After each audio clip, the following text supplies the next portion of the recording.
Does this count as a kaiju movie or a simple monster movie?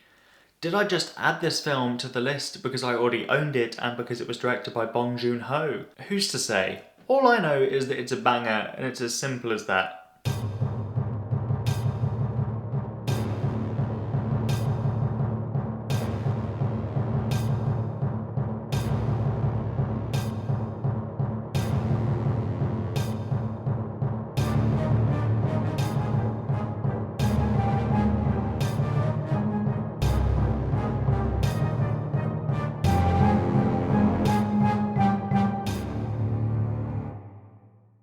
This is a lot funnier than I remembered it being. I remembered it being funny. Hell, all of director Bong's films have this twisted humour to them. But I'd forgotten just how much of this is just really, really funny. So much of the humour of this film is rooted in places it really shouldn't be. The family mourning over the loss of Hyun Seo is genuinely hilarious. I wish I could show you the full scene uncut.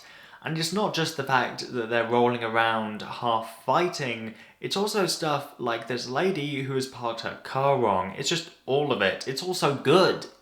Because so much of this movie is drenched in this black comedy energy, the bits that are played straight and the bits that are emotional are even harder to watch. And that's partly down to the fact that the monster of this film doesn't give a shit half the time. It straight up kills Hibong and then just leaves his body there. It doesn't even bother taking his body back to its lair and eating him. That is just brutal to me.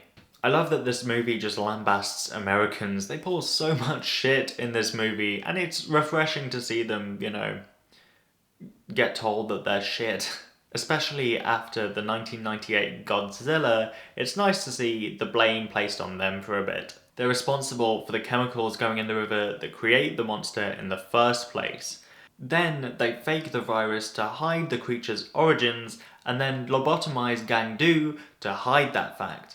All in all, they're just utter bastards, and it's nice to see them represented as such. Gangdu's development in this film, from a deadbeat dad who is just trying his best to provide for his daughter, but just isn't equipped for fatherhood, to an actually good father figure, I'm guessing, look at that turtleneck, we stan, is genuinely nice to watch. It feels natural because we don't ever really lose that dumbass side of him, but he does grow as a person and evolve. By the end of the film, he is a full-on badass trying to avenge Hyun Seo, and it's really cool to see. It's also brilliantly played by Song Kang-ho, who is, brilliant in everything I've seen him in, namely other Bong Joon-ho productions. The cinematography is quietly stunning. Moments like Hee-bong aiming out of a slit in the shack are gorgeous. And I like when cinematography is really nice without calling attention to itself. It's all just very simple and effective, and I like it. All in all, you should watch this film. There's far too many movies called The Host, but this is the one from 2006 that's in Korean. Bong Joon-ho is celebrated for a reason. Watching him tackle a monster movie is a really fun watch, with really good heart and endearing characters.